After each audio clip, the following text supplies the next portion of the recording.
What's good, what's good, what's good? Back at it again with another motherfucking video today.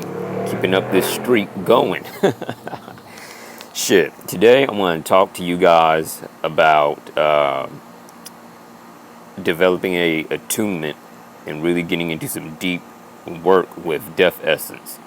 We're also going to talk about vampirism, how to avoid common pitfalls with that, as well as some other very interesting topics for our RHP brethren and some LHP brethren and sisters who want to, delve deeper into this thing, kind of go from there. But I'm going to start you off from like the bare bones fucking essential to save you from having to experience a lot of fucking not so pleasurable shit later on in your necromantic journey.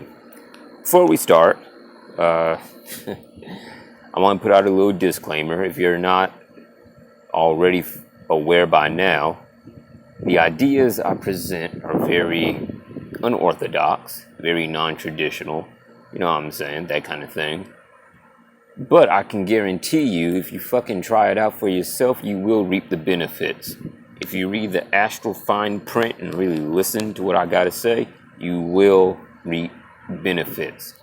That being said, if you are a traditionalist, if you are a purist, that kind of thing, and these ideas seem like utter blasphemy to you, again, I invite you to try it out for yourself.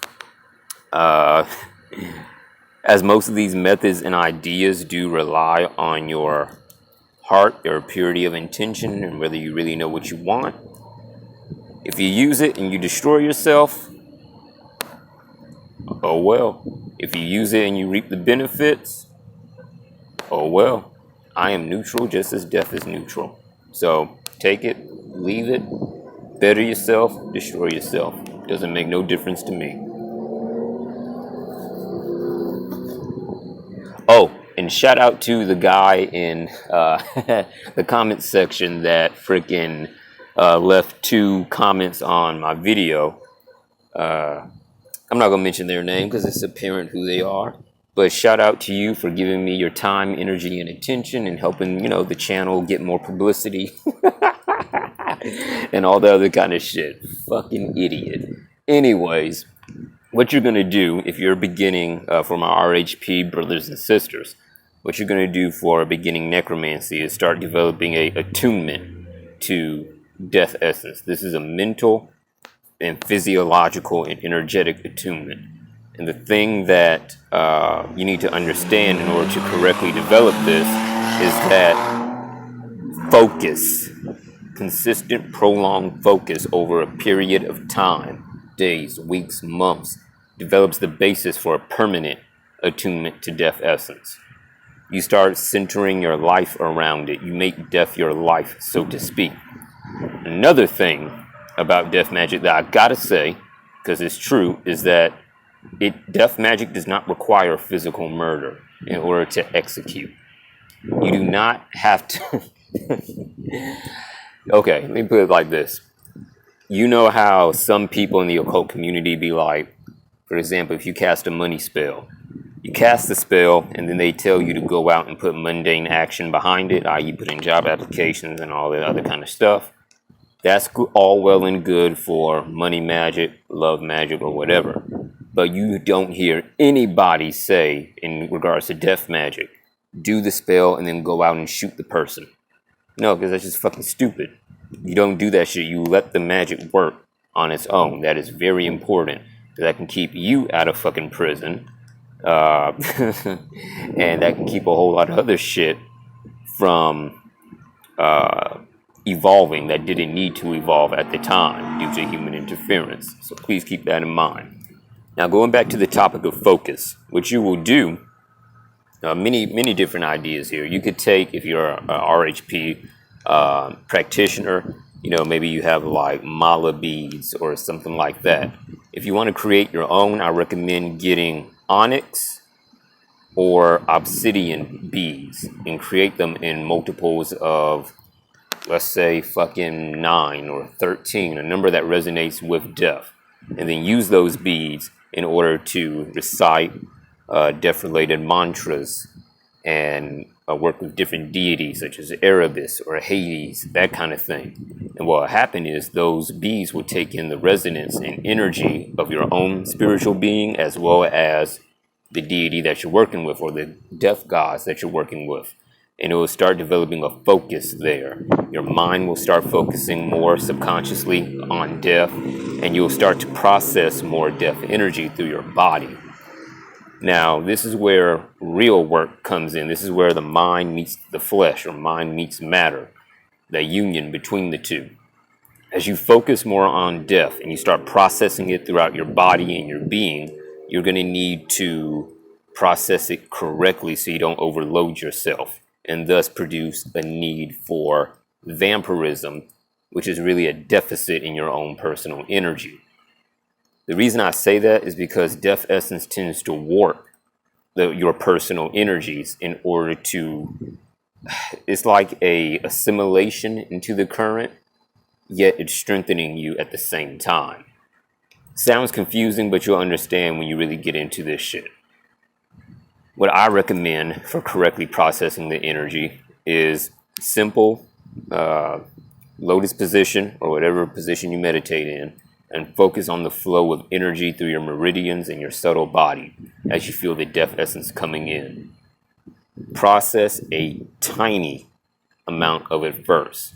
That way you're not too overwhelmed with it.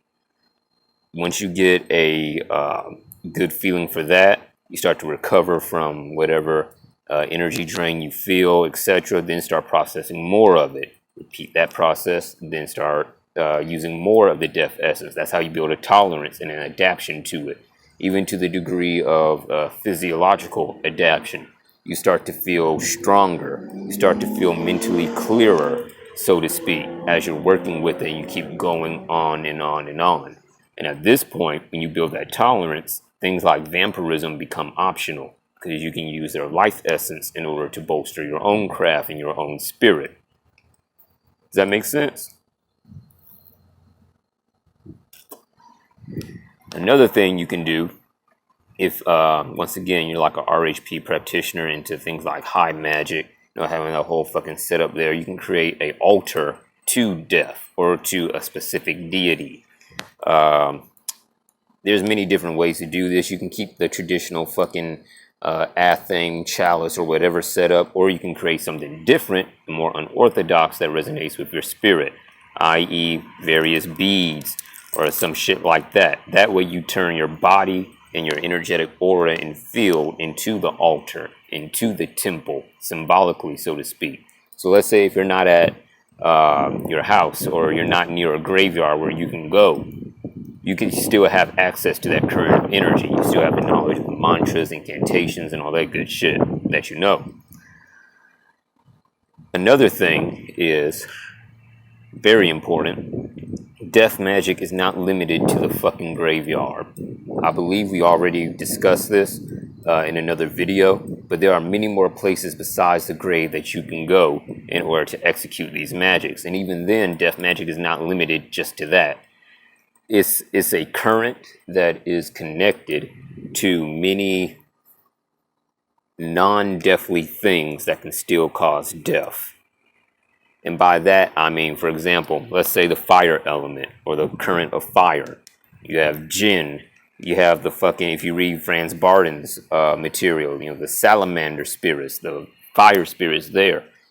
They are not directly connected to death or the death current. However, we see fires burn down motherfuckers inside their homes and all this other kind of shit. We see the fire element causing death in nature, just like we saw with Australia. Charred animal bodies there. You feel me? So indirectly it's connected to the death current without containing that direct essence. That's where a different level of fucking death magic mastery comes in. Being able to use these natural currents, which is the core of the right hand path, in order to fulfill your will and command death, so to speak. Real briefly, on that note, the difference between the right hand path and the left hand path is simply that RHP motherfuckers are using natural currents. natural express currents, i.e., the sun, the planets, the stars, the cosmos, the nebula. They're in harmony with the universe and with the cycles of the universe. The left-hand path, you are going against the grain, so to speak. You're going against the natural cycle of the universe to some degree in order to strengthen yourself and develop better predatory awareness, better resilience in your own being. That way you can rule not just your own microcosm, but the macrocosm in general with enough practice, you know what I'm saying, resonance, that kind of thing. Concerning other aspects of death magic you need to be aware of. You will experience negative side effects. And this is just a natural part of the fucking current. You'll start to fucking wither physically. Sometimes not necessarily to like skin and bones type degree, but as your energy is drained, as is common with vampirism, as your energy is drained, you'll start showing signs of that physically. There are ways around that, such as harmony with nature, meditation with that, working with your spirits, working with your chi, keeping various talismans on you that support good health, the immune system, etc. And that may seem a little bit contradictory because it's death, right? You know, there's withering, there's rot, etc. But the thing is, these are all different aspects of the same thing. Because in its real form, death is nothingness, obliteration, so to speak. It is that unending, I don't want to say void, but it's a devouring nothingness if you really look at it at its core and touch that energetic core. And these different aspects are different manifestations of the same thing, because in the end they produce the same result. Withering of the body, mind, and spirit. Rot, which is not the same thing as death. I'm going to get to that shortly. You have decay, you have entropy, etc. You feel me? So there's different aspects to working with this. And whatever problems you encounter, there are ways around that. Now, there does come a point to where what's the word I'm looking for? Your psychological perspective and interpretation of death changes to where you experience death differently than another person who doesn't have that attunement and resonance. So let's say fucking you're on your deathbed due to illness or whatever. You've attuned to death essence, and you could either fucking harness the illness, you could use your last breath to, you know what I'm saying, make a pact of resurrection or whatever. But if you decide to leave this plane, you will not experience that fear, that terror, that swirling vortex that seeks to devour you and consume you in mind, body, and spirit. You'll feel a somewhat peaceful sensation come over you, because in your mind and spirit, you've lost that fear that creates that experience. And so regardless of the circumstances of your death, whether it's by gunshot, car accident, or whatever, you'll be able to rise and ascend even higher. Because by that point, you'll be in control of your own, I don't want to say fate or your own destiny, so to speak, but you'll be in control of your own death. This goes into some very deep shit, such as astral projection. You know, you'll be able to possess another body after you die. If you attune well enough, and if you put in that fucking work that's necessary to engender those skills. The possibilities are endless, man. It is fucking endless. One thing I do want to make clear is that death is limitless. I want that to really sink in. Death is limitless in application. This is what I constantly tell my students.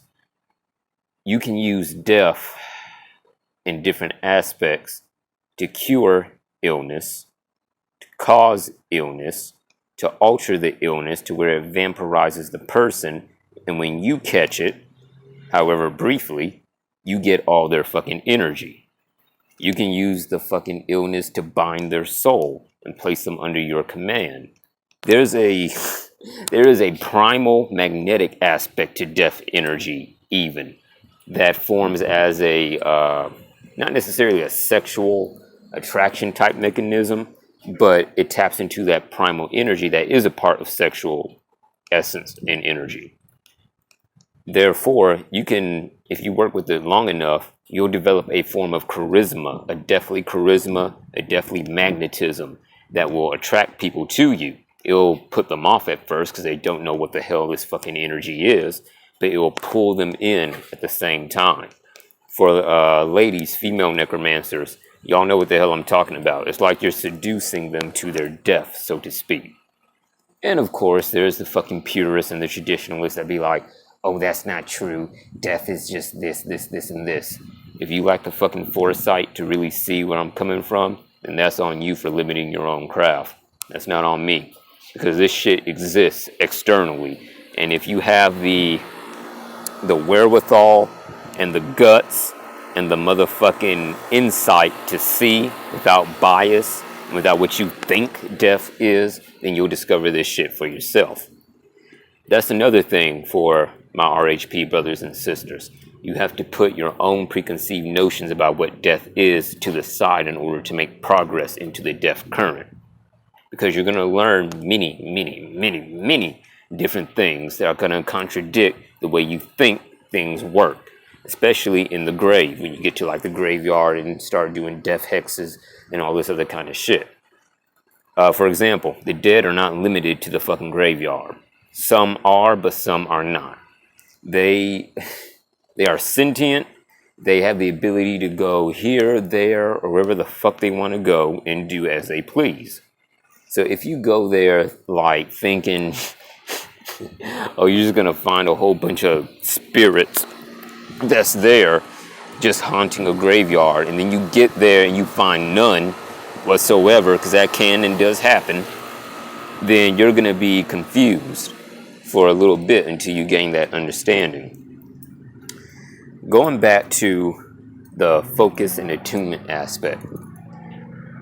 For those of you light workers, Reiki healers, or whatever that's really trying to get into it, you can use death magic to tap into your lineage or your ancestry as well, which can bolster your fucking power, your knowledge, and help you attain a different kind of mastery and potential. Now, this gets very tricky because you have your ancestors that have delved into the magical world. You have those who are just mundane motherfuckers. Then you have those who were fucking Catholics, Christians, or what have you. And that can present a couple of issues. So I recommend you thoroughly research or divine upon your lineage and see who and what is there that's trying to help you. And that's not trying to hinder you from working with the current or whatever. This kind of goes into things like ancestor worship and, you know, setting up an ancestral altar, especially in things like Haitian Vodou and whatnot. For that, once again, talk to your ancestors and your spirits yourself, because they can show you the correct ingredients and ways to set up the altar. That way you don't screw your own self over for making a fucking mistake. That to you is minor, but to them is just a major fucking travesty against the family line. You feel me? So another thing that you can do is tap into past masters of your current or your craft. Once again, using the Reiki example, there are masters or ascended masters or whatever the fuck you call them that have mastered Reiki at different levels. And using death magic, you can tap into them, invoke them, and thus take your own ability to the next level. You feel me? In regards to the different applications and ways you can attune to death essence. Actually, you know what? I'm going to talk about the effects of attunement in daily life, in the real world. When you get really deep into this shit and you go into public places like a fucking mall or whatever, you're just walking around chilling, you know, looking at people and whatnot, you'll find that you'll have a different kind of psychic affinity for sensing various types of people. You can pass by somebody at the mall and notice that they look a little bit what's what I'm looking for? Degenerated, so to speak. Their flesh is fucking thin.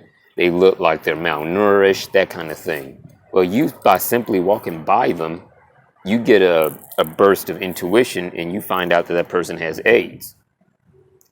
Now, naturally, you would not fucking know that, but because the death essence in them is at a certain level and the death essence in you is at a certain level, you naturally sense what they're carrying. Now, if you're not careful, you can end up contracting through that very same link what the hell they're carrying. But there are ways to shield around that, i.e. crystals, you know what I'm saying, wards, protections, having control over your own energy, that kind of thing. You'll notice that if you walk through a large group of people, this is kind of like reverse empathy, so to speak. Whereas a normal empath would sense all the energies and emotions and be overwhelmed, a necromancer or death magician is going to sense those energies, but they're going to sense the spirits attached to them, some of which are fucking evil as hell. And what will start happening is you'll form a vortex, a type of deathly vortex around you, and you start sucking in their personal energies, sometimes carrying along their spirits with them. This can be very good, but it can be very dangerous at the same time, because at the same token, you're forming yourself into a type of sinkhole, an energetic walking sinkhole, so to speak, and you're just pulling in all this shit with no filter. So if you're experiencing that, or when you do experience that, I suggest you carry crystals such as quartz, something simple and basic, or maybe amethyst, in order to really filter out all that crap and trap whatever entities you find or whatever, whether it be parasites or what have you, into the fucking crystal so you can use them for your own sorcery, your own magic. Another thing that you'll discover is that depending on how grounded you are, given that you're working with the gray, which is a sub-earthly force, you'll find that you'll start developing a better flow and a better understanding of the language, the energetic and symbolic language of the people around you. And this will connect to the third eye, which develops with mind, not so much telepathy, but psychic abilities and whatnot. And thus your interactions with people will become more fluid, more smoother, so to speak. It sounds confusing, but I'm just simply sharing shit with you that occurs in daily life that most necromancers do not talk about. Also, you can find some people, depending upon how polarized they are to death and the LHP, especially if it's a Christian or whatever, they shake your hand and you feel a transfer of energy of death leave you and go into them, which will then, after a period of time, it could be a day, it could be a week, it could be a fucking year, it will cause rot, decay, and death within them, because it's a oppressive energy to their energetic reality, so to speak. At times, this can also manifest as a person changing paths almost instantaneously. You especially see this within the occult sometimes, how a magician who works with, let's say, Satanism or something, they get into a magical battle, they get attacked, and then all of a sudden, for whatever fucking reason, they switch to Christianity, Islam, Judaism, or some shit like that in order to seek asylum from whatever the fuck is assailing them. Death Essence can put in motherfucking... What's the one I'm looking for that? Death Essence can cause those kinds of effects because it's mental, psychological, spiritual, as well as physical. So it works, curses, and the energy itself works on all levels to warp the energetic body of that person to make them do shit that they normally would not fucking do. With that being said, I'm going to let that sink in for those of you watching. I'm probably going to do a part 2 to this to kind of give like more advice and kind of build upon that basic foundation. But to recap, focus, mental focus, making death your life. That is the basic core of developing a solid attunement to death essence.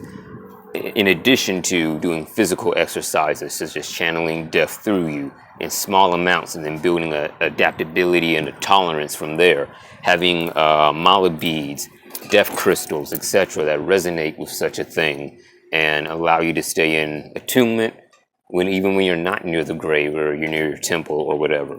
And if you work with those two basic things, you'll start to see your power rise and increase and all that good shit. So I'm gonna leave it there for now. If you like this video, like, share, subscribe. You know what I'm saying? If you don't like this video, hey, too bad for you, buddy. So till next time, talk to you later.